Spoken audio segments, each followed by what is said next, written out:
नमस्कार दोस्तों, स्वागत है आप सभी का लक्ष्य परिवार के इस ऑनलाइन प्लेटफॉर्म पर। प्यारे दोस्तों, आज हम एक ऐसे मुद्दे पर बात करने वाले हैं कि आप सीटी 12th लेवल का एग्जाम देने जा रहे हैं और सीटी 12th का जो एग्जाम है ना वो अक्टूबर महीने में है।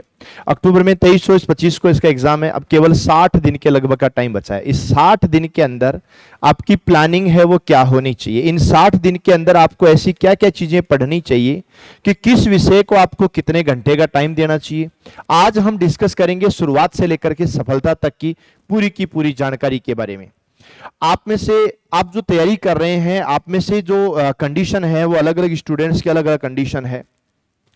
अगर मैं बात करता हूं 12th लेवल के सीटी की, तो मेरे सामने कुछ ऐसी कंडीशन आती हैं कि 12th लेवल के सीटी के अंदर मेरे भाइयों तीन प्रकार के लोग हैं। 12th लेवल सीटी के अंदर 3 प्रकार के लोग हैं। कौन कौन से हैं? एक तो वो लोग हैं जो ओनली 12th लेवल सीटी की तैयारी कर रहे हैं, उनको ग्रेजुएशन लेवल की सीटी से कोई मतलब नहीं है, वो ग्रेजुएशन लेवल का सीटी नहीं देना चाहते, उनका जो एजुकेशन क्वालिफिकेशन है वो नहीं हुई हो, 12वीं पास हो, ये वो लोग हैं। एक वो लोग भी एग्जाम दे रहे हैं जिनके लाइफ का पहला एग्जाम है, जिनके लाइफ का ये पहला एग्जाम है।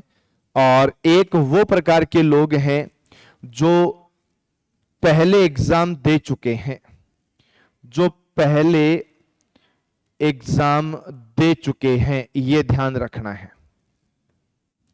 तो आप लोगों के सामने 3 प्रकार के लोग हैं, उनमें से आप कोई एक है। या तो आप ओनली 12th लेवल का सीटी देने वाले हैं, या फिर आप लाइफ का पहला एग्जाम है। अब जो ओनली 12th लेवल का सीटी देने वाले हैं उनमें कुछ लोग वो भी हैं जिनके लाइफ का पहला एग्जाम है।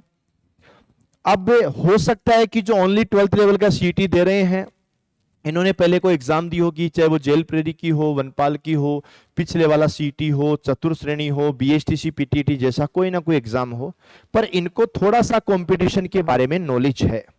याद रखना, मैं आपको वो सब चीजें बताने वाला हूं।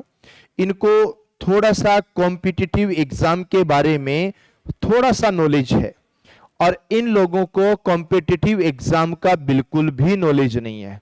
और ये वो लोग हैं जो पहले एग्जाम दे चुके हैं, मतलब इनको सब चीजें पता है। सबसे ज्यादा जो खतरा है ना वो इन विद्यार्थियों के साथ में है।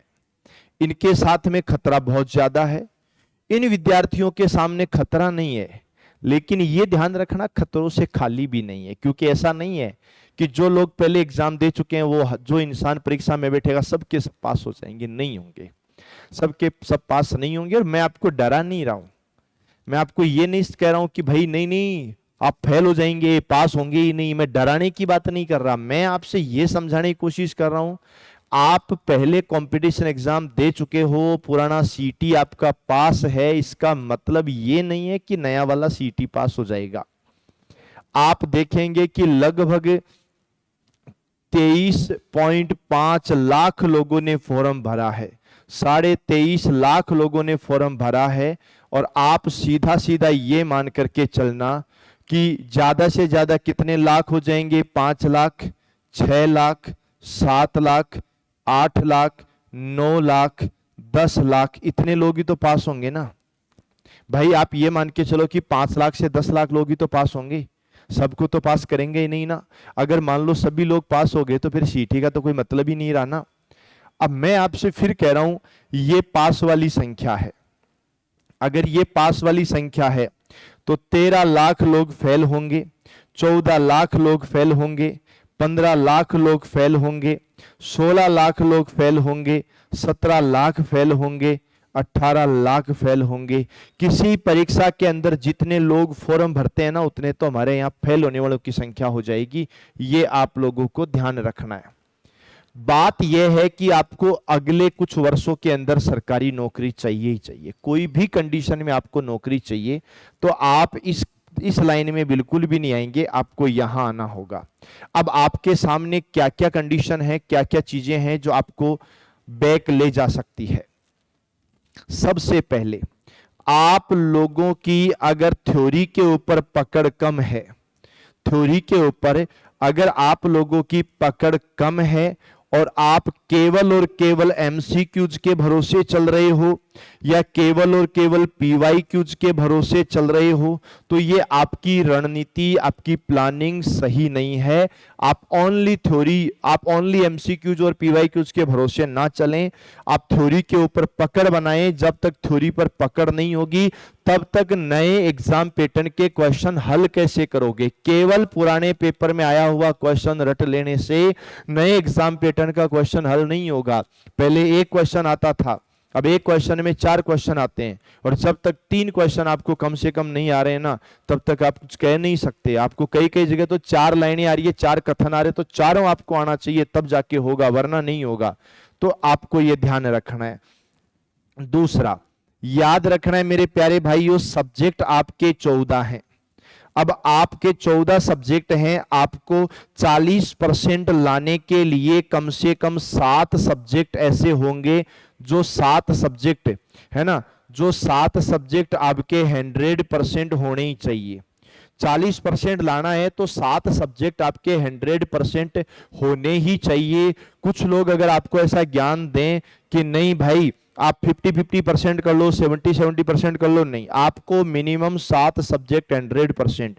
इन 7 सब्जेक्ट के अंदर आप लोगों को थ्योरी भी कवर करनी है, इनके अंदर आपको एमसीक्यूज भी कवर करने हैं, इनके अंदर आपको पीवाईक्यूज भी कवर करने हैं, इनके अंदर मैं तो कह रहा हूं रिवीजन वगैरह सब चीजें आपको कवर करनी पड़ेगी 7 सब्जेक्ट में।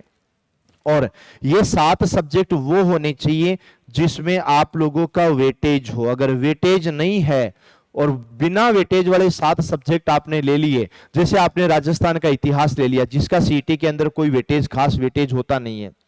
आपने इंडियन हिस्ट्री ले ली, वहां पर कोई वेटेज होता ही नहीं है ना। जहां पर आप लोगों ने कुछ ऐसे सब्जेक्ट ले लिए जिनका कोई मतलब नहीं है, वो नहीं। आपको वो सब्जेक्ट लेने हैं जैसे हिंदी हो गया है, रीजनिंग हो गया है, गणित हो गया है, जैसे कंप्यूटर है, जैसे विज्ञान है, जैसे राजस्थान का भूगोल है, भारत का भूगोल है। ऐसे सब्जेक्ट जिनका वेटेज है, वो वेटेज वाले सब्जेक्ट लेने। और वेटेज है इसका पता कैसे लगेगा? तो इसका पता आपको पुराना पेपर देखना पड़ेगा। पिछली बार का पेपर देखो, पिछली बार के पेपर में मैथ्स और रीजनिंग के लगभग 25 से ज्यादा क्वेश्चन थे। पिछले पेपर में विज्ञान के 20 से ज्यादा क्वेश्चन थे, हिंदी के 20 क्वेश्चन थे, भूगोल के अच्छे खासे क्वेश्चन थे। आप पुराने पेपर के पैटर्न से एक रेशियो ले सकते हो। पुराने पेपर में 150 क्वेश्चन आते थे, आपके 120 आएंगे, तो जो कम होंगे वो सभी के ही तो कम होंगे। ऐसा थोड़ी कि 150 से 120 ले आए और मैथ रीजनिंग को उड़ा दिया, गायब कर दिया और बचे हुए सबके सेम टू सेम। नहीं, कम होंगे, सभी के होंगे, लेकिन जिसका वेटेज पहले ज्यादा था उसका वेटेज ज्यादा ही रहना है और नए एग्जाम पैटर्न के क्वेश्चन आपको देखने। ये जो पहले एग्जाम दे चुके हैं ना, इनके साथ एक सबसे बड़ी समस्या आएगी, और वो समस्या आएगी नेगेटिव मार्किंग की। क्योंकि जो पहले से एग्जाम दे चुके हैं उनकी थोड़ी सी पकड़ है एग्जाम के ऊपर, कंटेंट के ऊपर पकड़ है। पिछली बार अगर तुम्हारे 40% आ गए तो इस बार 40% आ जाए जरूरी नहीं है, क्योंकि इस बार नेगेटिव मार्किंग है। अब नेगेटिव मार्किंग अगर आपके है तो ऐसे कौन से सब्जेक्ट हैं जो नेगेटिव मार्किंग का कोई फर्क नहीं पड़ता उन पर? तो मैं बता देता हूं। अगर मैथ का क्वेश्चन तुम्हें आता है तो उसका आंसर ऑप्शन में मिल जाएगा, नहीं आता है तो नहीं मिलेगा, लेकिन उसमें आप तुक्का नहीं मारेंगे। राजस्थान जीके का अगर कोई क्वेश्चन आता है तो तुम्हें 2 ऑप्शन सही लगते हैं, 2 ऑप्शन तुम्हें गलत लगते हैं, 2 ऑप्शन जो सही लगते हैं उनमें ज्यादा सही कौन सा है वो छांटना पड़ता है। लेकिन हमारे गणित के अंदर ऐसा होता है कि अगर आपको किसी क्वेश्चन का आंसर आ रहा है ना, तो आंसर आ रहा है तो वो आएगा, वो फिक्स आएगा, वो सही लगेगा गलत लगेगा उसका कोई मतलब नहीं है। अगर आंसर आएगा तो फिक्स आएगा। तो यहां नेगेटिव मार्किंग का फर्क नहीं पड़ेगा, यहां नेगेटिव मार्किंग का फर्क नहीं पड़ेगा। इसके अलावा रीजनिंग के अंदर नेगेटिव मार्किंग का फर्क नहीं पड़ेगा। अभी कल ही कंप्यूटर अनुदेशक का पेपर हुआ है, कंप्यूटर अनुदेशक के पेपर को देखोगे तो अपन ने जो यूट्यूब के ऊपर कक्षाएं पढ़ी हैं, वो यूट्यूब वाली कक्षाओं से कंप्यूटर अनुदेशक की मैथ रीजनिंग कवर हो रही है। आप कंप्यूटर अनुदेशक की मैथ रीजनिंग जो आई है उसका 90% आपके पुराने जो कक्षाएं मैंने अभी पढ़ाई है मैथ रीजनिंग, उनमें से कवर हो रहा है ना। तो मैथ और रीजनिंग है, इसी प्रकार से इंग्लिश और हिंदी है। ये वो सब्जेक्ट हैं जहां पर आप लोगों को नेगेटिव मार्किंग्स में फंसने नहीं देंगे आपको ये सब्जेक्ट, ये ध्यान रखना है। तो लाइफ का जिनका पहला एग्जाम है, या जो ओनली 12th लेवल का सीईटी देना चाहते हैं या जो पहले एग्जाम दे चुके हैं, मैं सभी के लिए कह रहा हूं कि आप लोगों की अगर थ्योरी पे पकड़ नहीं है, केवल एमसीक्यूज पीवाईक्यूज के भरोसे चल रहे हो, तब भैया बेड़ा पार नहीं होगा। ये ध्यान रख लेना, थ्योरी आपको पढ़नी पड़ेगी और जब तक थ्योरी वगैरह नहीं पढ़ोगे तब तक आपके साथ समस्याएं ही रहेगी। ये आप लोगों को ध्यान रखना है, गलतियां नहीं करनी है। एक गलती आपको अगले 3-4 साल तक बेरोजगार रख सकती है। अगर आपका कोई सब्जेक्ट है जो पिछले 4 महीने 5 महीने 6 महीने से आप कंटिन्यू पढ़ रहे हो, फिर भी अगर आपका वो सब्जेक्ट आपसे नहीं सुधरा तो अब नहीं सुधरेगा, ये ध्यान रखना है। और मैं आपको एक चीज और बता देता हूं, ये कुछ बातें आप लोगों के सामने है कि मैथ्स की बहुत प्यारी सी थ्योरी वाली किताब है।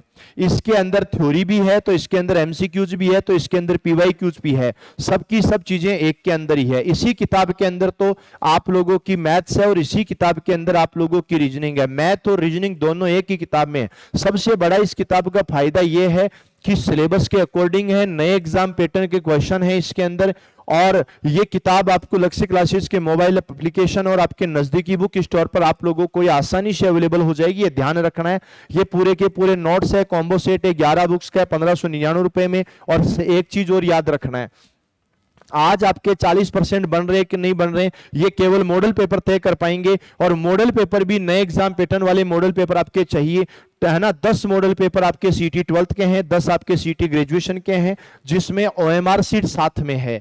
इसका ये फायदा होता है कि आप टाइमिंग देख करके घर बैठ करके आप अपने क्वेश्चन प्रॉपर कर सकते हो और जांच भी सकते हो, क्योंकि आगे व्याख्या भी दे रखी है, केवल सॉल्यूशन केवल आंसर की नहीं दे रखी है, इसके साथ इसकी व्याख्या भी दे रखी है। ये ध्यान रखना है आप लोगों को। और ये प्रैक्टिस वाली 6666 वाली किताब आप लोगों की है, 12th की भी है, ग्रेजुएशन की भी है। ये सब पुस्तकें आपको लक्ष्य क्लासेस के मोबाइल एप्लीकेशन और आपके नजदीकी बुक स्टोर पर आप लोगों को मिल जाएगी। तो मेरे प्यारे भाइयों, ये ध्यान रखना है। और बहुत ही जल्द मैं आपके लिए मैथ्स की क्लास लेकर के वापस लौटूंगा। तब तक के लिए सभी को ऑल द बेस्ट।